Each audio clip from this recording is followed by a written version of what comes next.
해외에 있는 우리 문화재를 환수하기 위해서는 정부와 지자체 등의 지속적인 관심과 지원, 특히 민관 협력이 강화돼야 할 것으로 지적됐습니다. 지정문화재 국외 반출을 엄격히 차단해온 문화재청이 우리 문화의 외연 확장과 해외 홍보 활성화를 이유로 제도 개선에 나서 논란이 예상됩니다. 불교의 5대 명절인 백중 우란분절을 앞두고 전국의 사찰에서 내일부터 49일 기도정진이 시작됩니다. 사회복지시설 운영을 투명히 관리하겠다는 정부의 행정 강화 지침이 오는 2021년까지 유예됐습니다. 불교계 등에서는 현장의 목소리에 더 귀를 기울여야 한다는 지적이 나옵니다.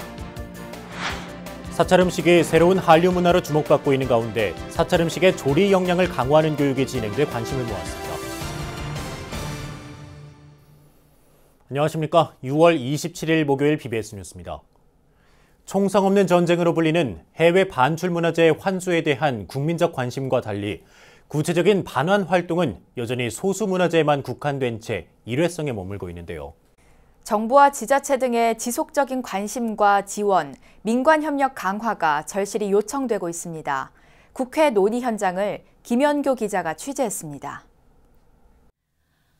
1988년 1월의 어느 날 밤, 고성 옥천사에서 목조 나한상 7구가 사라졌습니다.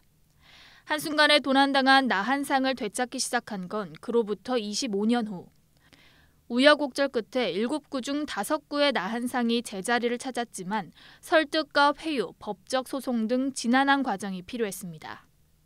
협상을 정당과 하고 이제 옥천사가 직접 가가지고 진위 감정을 하고 이제 거기에 해당하는 비용을 기체 승인을 받아서 환수 비용을 마련하고. 옥천사의 도난문화재 환수 사례는 다양한 관계기관의 긴밀한 협조로 이뤄낸 대표적 성과로 꼽힙니다. 문화재청에는 국제 협력과 그다음에 국외 소재 문화재재단, 또 서울 경찰청, 광역수사대, 그리고 동북아 불교미술연구소 등등 다양한 단체들이 함께 협력을 해서 이런 환수를 진행할 수 있었고. 하지만 이처럼 힘겹게 얻은 경험과 노하우가 다음 환수 작업에 활용되는 경우는 드뭅니다. 관련 연구 자료와 논문, 세부 과정을 기록하는 체계나 전문 인재를 양성하는 시스템이 미비하기 때문입니다. 문화재 환수에 대한 정부의 지원과 문화재 보호법, 국가유산법 등 관련 법 제정, 개선도 부족한 실정입니다. 채택된 협약상에서의 어떤 개념이라든가 원리들이 국내법으로 그대로 편입되지 못하여 실제로 서산 부석사 부상 사건, 이 사건에서도 문화재 보호법이 아무런 역할을 하지 못하였던 것을 우리가 확인하고 굉장히 실망을 했었던 것 같습니다. 이런 상황에서 최근 지방자치단체들이 적극적으로 문화재 환수에 나서고 있습니다. 문재인 정부가 추진하고 있는 지방분권 정책과 함께 지역 문화분권이 부각되면서 지자체 중심의 문화유산 회복운동이 이루어지고 있는 겁니다. 모든 향토, 지역의 정체성을 담고 있는 문화재들이 그 지역으로 돌아가야 하는 그러한 것이 문화유산 회복운동의 또한 일환이라고 봅니다. 이제 단순히 문화주권 회복을 넘어 문화분권 실현을 위해 환수운동의 지속성과 협력성을 높여야 한다는 목소리가 커지고 있습니다. 총성 없는 전쟁이라 불리는 문화재 환수는 이제 우리 문화재 정책의 가장 중요한 대목이 됐습니다. 불법 해외 반출 도난 문화재를 되찾는 것만큼 국내 문화재를 원래 자리로 되돌리는 작업도 절실해졌습니다. 국가와 지자체 등의 지속적인 관심과 지원이 요청되고 있습니다. BBS 뉴스 김연교입니다. 지정문화재의 국외 반출을 엄격하게 차단해온 문화재청이 우리 문화의 외연 확장과 해외 홍보 활성화가 필요하다며 제도 개선에 나서 논란이 예상됩니다. 문화재청은 최근 우리 문화재 2점을 해외에서 상설 전시품으로 활용하도록 처음으로 영국 국외 반출을 허가하기도 했는데요. 문화재 국외 반출 제도 개선을 앞두고 공청회가 진행됐습니다. 권송희 기자가 보도합니다. 전통 회화 병풍 책가도와 연화도, 19세기 말에서 20세기 초에 제작된 이들 문화재에 대해 문화재청이 지난 18일 호주 국립미술관으로의 영구 반출을 허가했습니다. 우리나라 문화재가 합법적 경로를 통해 외국에 영구 반출되는 첫 사례로 기록됐습니다. 문화재청은 그동안 문화재 국외 수출과 반출을 원칙적으로 금지하면서 국제 문화 교류를 목적으로 한 경우에만 일시적 반출을 허용해 왔습니다. 우리 문화의 외연 확장과 해외 홍보 활성화를 위해 규제 완화가 필요하다고 판단한 문화재청이 본격적인 제도 개선에 나선 것입니다.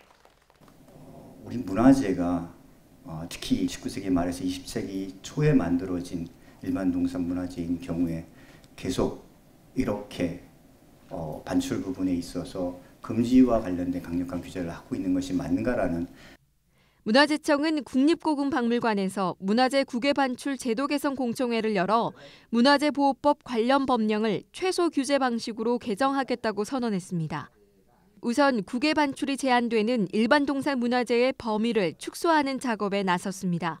이러한 어떤 지나친 규제라는 비판이 바로 이런 50년이라는 상대적 기준에서 지금 발생하고 있는 그러한 어떤 문제점을 해결하기 위해 저희는 절대적 연대를 대한민국 정부 수립 연도인 1948년을 어떤 제작 연대로 기준을 정립해 보았고요. 일반 동산 문화재 확인 감정 신청을 통해 제작 연대와 완전성, 희소성 등의 기준을 적용해 아닌 경우로 확인되면 자유롭게 반출을 허용할 방침입니다. 반출의 주체, 반입 대상자, 전시 장소의 그 범위를 재설정해야 되는데 여기서는 이제 세계 주요 국가의 강제 집행 금지 제도를 검토해서 지정 등록 문화재 그리고 일반 동산 문화재의 반출 제도를 차별화할 필요가 있습니다. 하지만 안전 문제 등을 이유로 문화재의 국외 반출을 엄격하게 통제해온 정부가 급작스럽게 제도 개선에 나선 것을 두고 우려의 목소리도 나오고 있습니다. 지정 문화재의 대다수를 차지하는 불교 문화유산을 보유한 불교계도 반출 문화재의 안전성을 확보할 수 있는 보다 뚜렷한 보완책이 뒤따라야 한다고 지적합니다. 경직화되어 있는 문화재 정책과 제도가 유연하고 또 활용성 있게 변모해 가는 것에 대해서는 공감하고 반면에 문화재의 국외 반출은 문화재 도난과 유통 등과 관계되어 있기 때문에 좀 예민한 사항이라고 생각을 합니다. 그래서 확실한 안전장치를 마련하고 문화재청은 문화재의 반입과 출입 정보를 관세청 통관 포털로 실시간 확인할 수 있도록 하는 등 문화재 안전 시스템을 강화하겠다고 설명했습니다.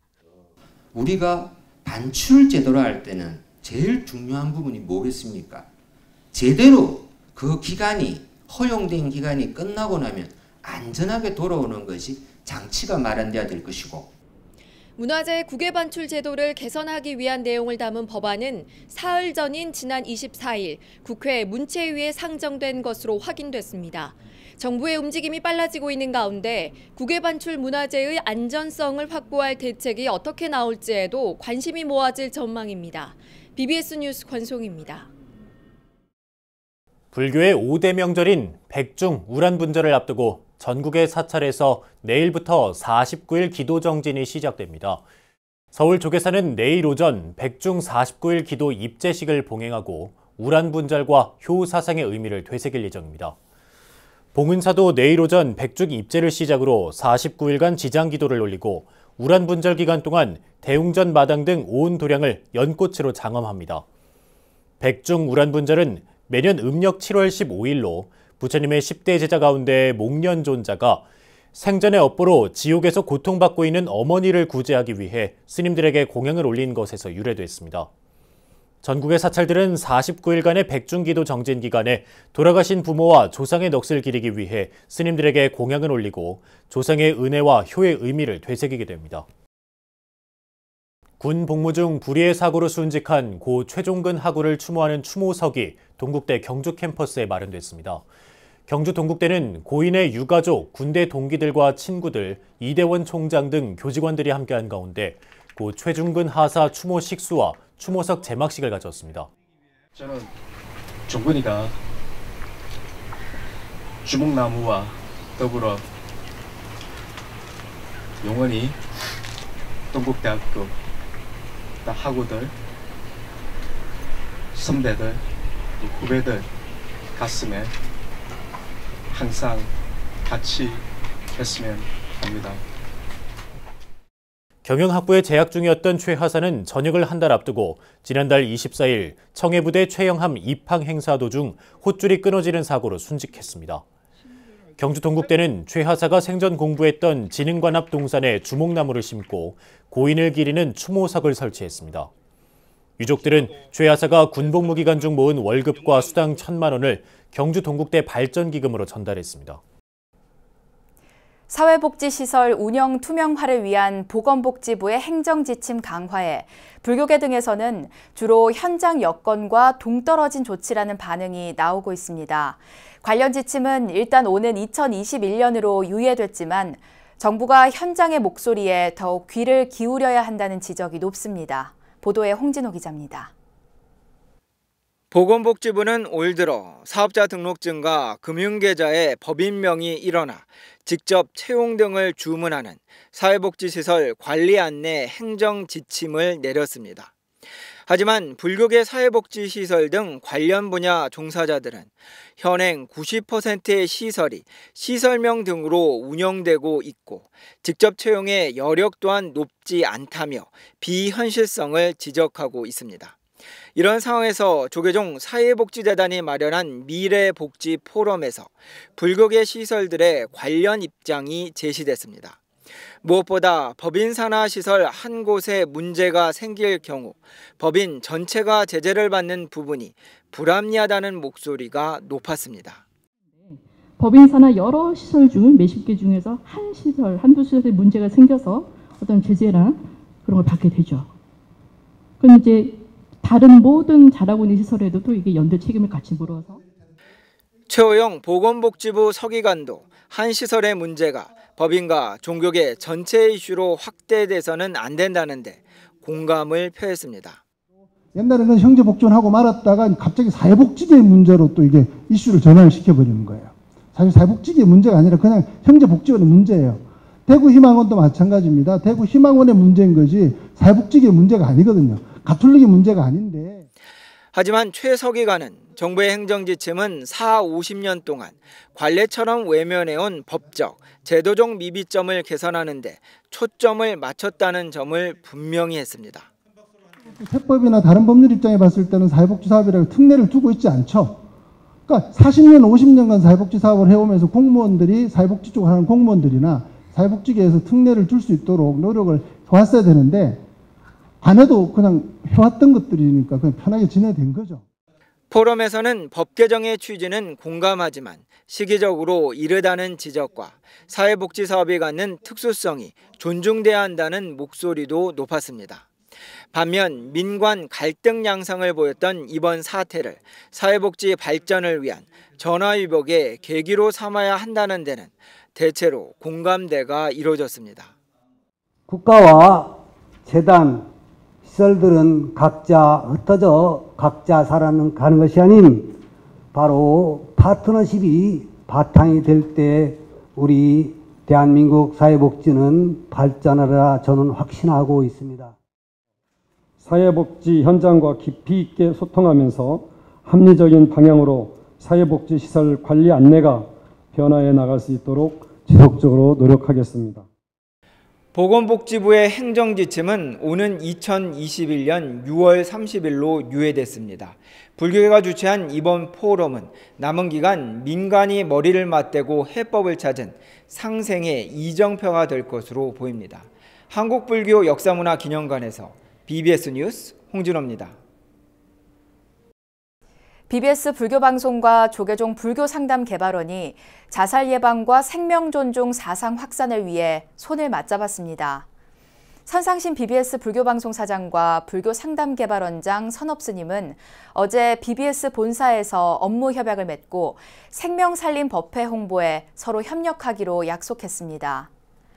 선업스님은 협약식에서 불교상담개발원은 자살 예방, 각종 상담활동, 명상사업 등을 펼치고 있다며 아프고 지친 이들을 위한 감로수 역할에 더욱 정진하겠다고 밝혔습니다.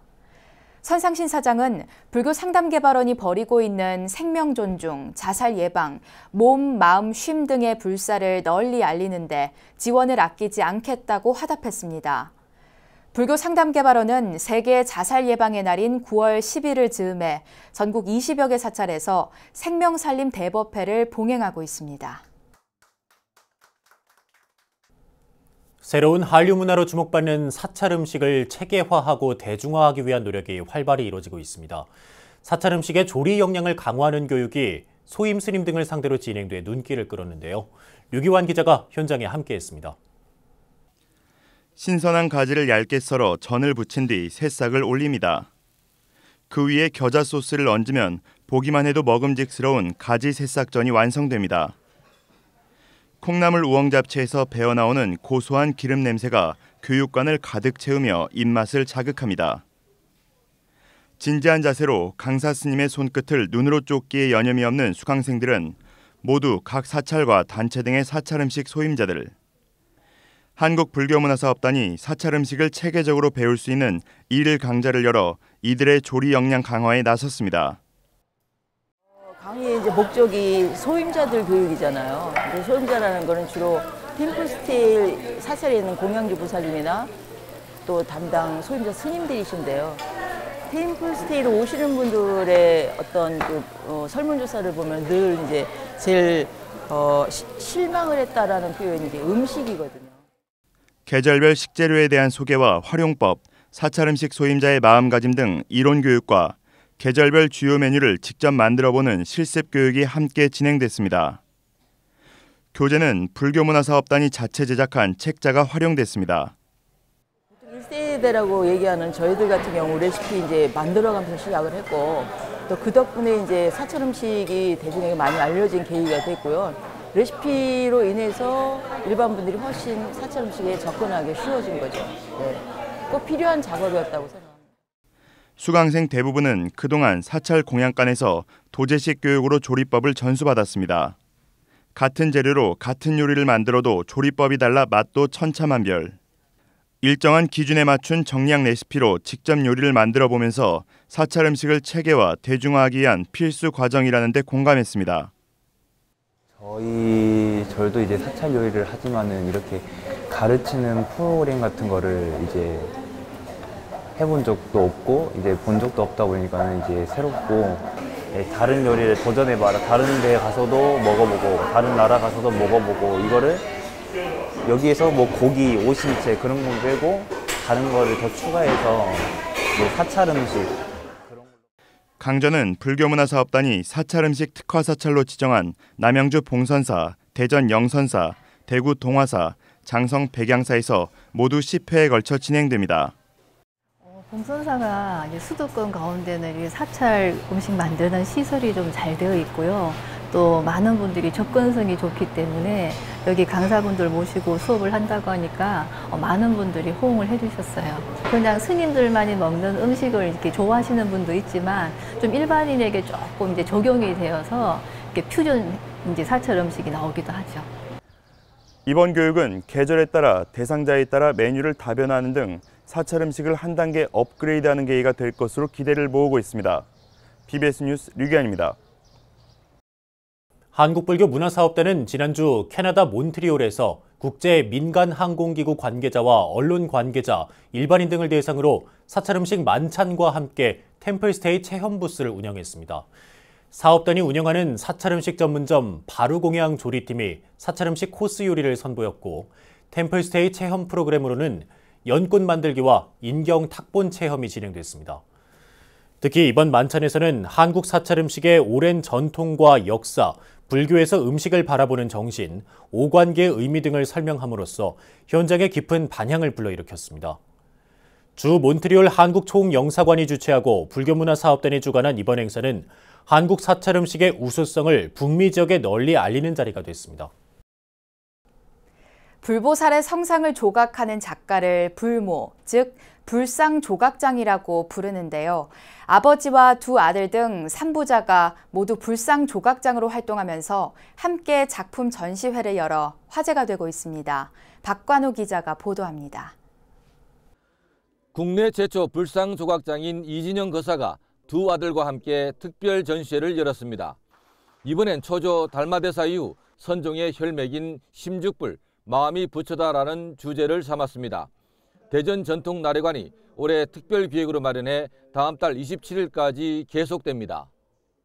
이진영 불모님께서는 오랜 50성상을 두고 피와 땀과 혼을 전부 다 쏟아서 부처님이 설산에서 고행정진하듯이 만덕지존인 모든 일체 중생의 그 신앙의 대상인 만덕지존인 불상을 조성해 왔습니다. 이진영 거사는 그동안 해외 초대를 포함해 국내외 50여 차례의 전시회를 가졌습니다.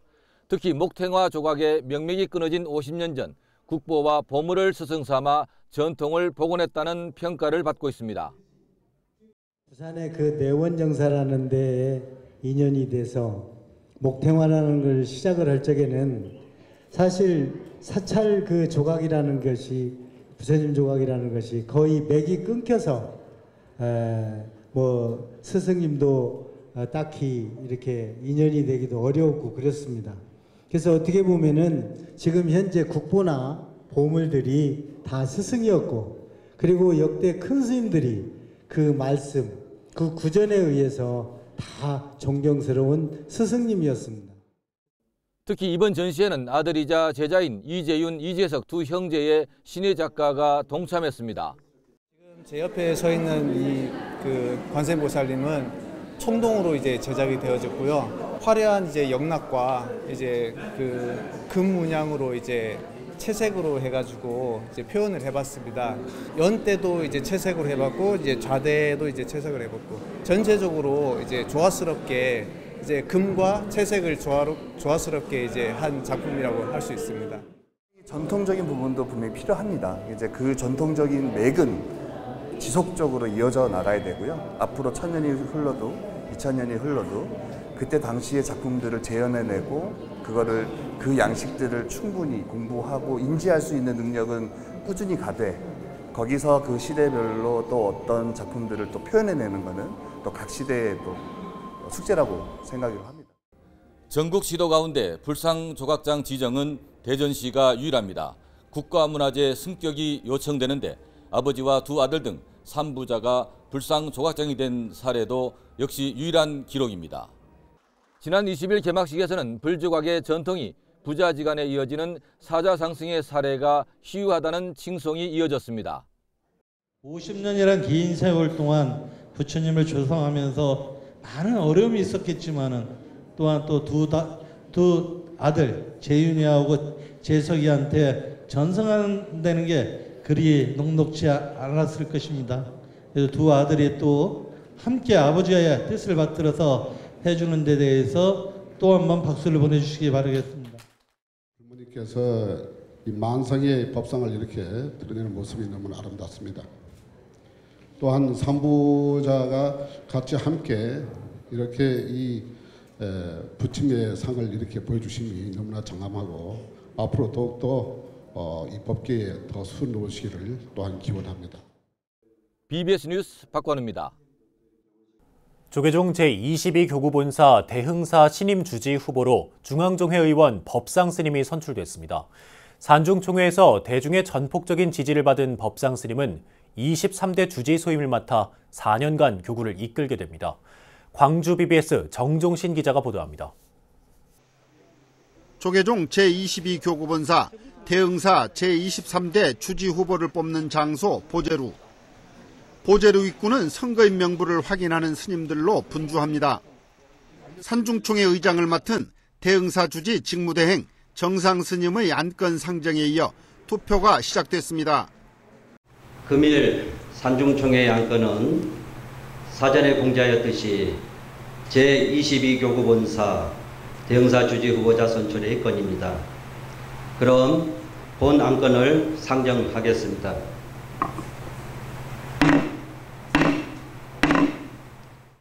이번 선거에는 모두 4명의 후보가 출사표를 던져 치열한 선거전이 예상됐으나 기호 2번 법조 스님과 기호 4번 법상 스님으로 좁혀진 가운데 양자 대결로 치러졌습니다. 투표는 오후 1시부터 3시까지 2시간에 걸쳐 진행됐습니다. 스님들은 질서 정연한 가운데 기표소에서 기표를 하고 투표함에 용지를 넣었습니다. 투표를 마친 스님들은 3, 4, 5 모여 그동안 안부를 물으며 투표 결과를 기다렸습니다. 투표 결과 기호 4번 법상 스님이 과반을 훌쩍 넘는 66표를 얻어 산중총회법에 근거한 주지 후보로 선출됐습니다. 조계종 중앙선거관리위원 성곡스님으로부터 당선증을 전달받은 법상 스님은 대중스님들의 뜻을 받들어 앞으로 4년간 산중살림을 잘 꾸려나가겠다는 각오를 밝혔습니다. 앞으로 더더욱 스스로를 성찰하면서 본래 스님답게 살아갈 수 있도록 노력하도록 하겠습니다. 오늘 동참하셔서 투표에 참석해 주신 모든 유권자님들께 감사의 말씀을 드리겠습니다. 감사합니다. 법상 스님은 1992년 대응사 은성 스님을 은사로 출가해 1993년 보성 스님을 계사로 삼위계를, 2003년 구족계를 수지했습니다. 해인사 승가대학을 졸업한 스님은 조계종 총무원 호법부 호법과장과 신도국장, 대구 안일사 주지를 역임하고 현재 17대 중앙종회의원 소임을 맡고 있습니다. 선거 기간 승려 복지 향상과 교구 화합을 강조해온 새 주지 후보 법상 스님.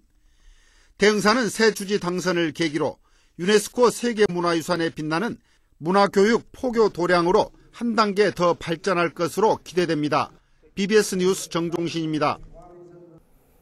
불교의 5대 명절 가운데 하나인 백중을 앞두고 내일부터 전국 사찰에서 일제히 49제 기도가 시작됩니다. 한거 해제일인 음력 7월 15일까지 4부대중은 세상을 떠난 부모와 조상을 위한 49제를 올리고 자신을 위해서도 기도를 하는 일정을 이어가게 되는데요. 불가에서는 효행은 단지 내 부모만이 대상이 아니라고 말합니다.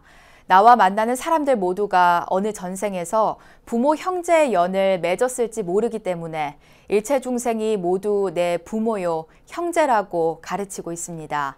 내 조상뿐 아니라 주변의 모든 이웃을 위해서도 기도하는 진정한 의미의 백중기도가 가득하길 서원합니다. 네, 이상으로 6월 27일 목요일 BBS 뉴스를 마칩니다. 여러분 고맙습니다.